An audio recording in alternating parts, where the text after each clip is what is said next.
Something that I saw when I was very young was called a plug and play, which was a little box with a stick on it and 2 buttons. There is at that point that I became a gamer.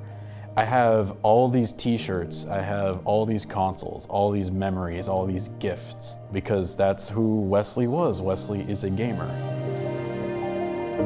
As a gamer, I loved what I do. And in the gamer culture, there's a thing that says play hours. It will list you how many hours you've played, and the larger numbers are like flexing points. Like, hey, I played this game this much, to like say how seasoned you are in it, your skill or your knowledge.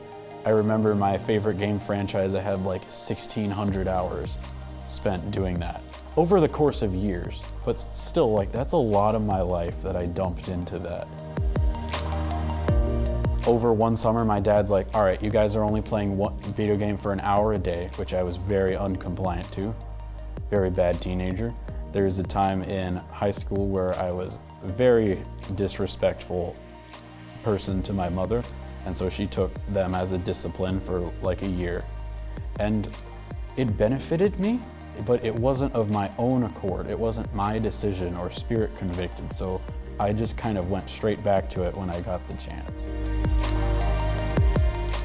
I was a Christian and I was a gamer, but you can't serve 2 masters. And so the master that I have always prioritized was games.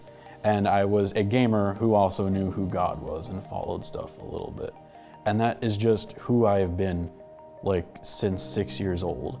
I have tried moderation. I've tried moderating games. I've acknowledged that they're a problem. I've acknowledged how much time that I spent.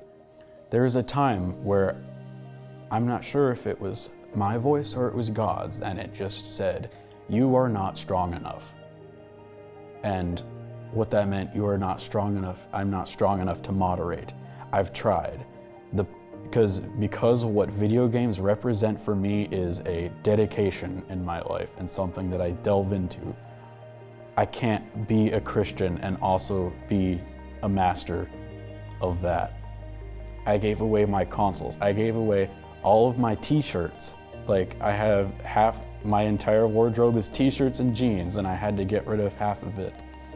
And it's funny how God provides, because I told my dad about that and how I was struggling, and he said, I'll just buy you more clothes. And I was like, wow, okay. And so he just gave me $200 to buy more shirts. And it's like one of those things where it's just like, I knew that that's what I should be doing. And the strangest thing about getting rid of me, getting rid of who I was, is that I don't miss video games at all. I feel myself spiritually growing. I see myself hanging out, like talking to people, being like what a human being was meant to do, and Christ at the head of my life.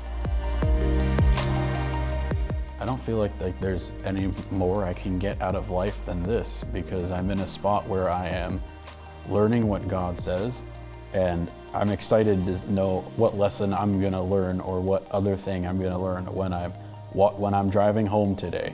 When he's at the front, like, I want to go spend time and read. Like, I want this. So much of the struggle has been, I want to go game. And like, that's what I've been struggling with, and because it felt so real, but I got rid of it. And did I really want it if I don't miss it at all? Knocking down this wall in my life has taken down all of the attached walls with it. All the smaller walls, but walls nevertheless.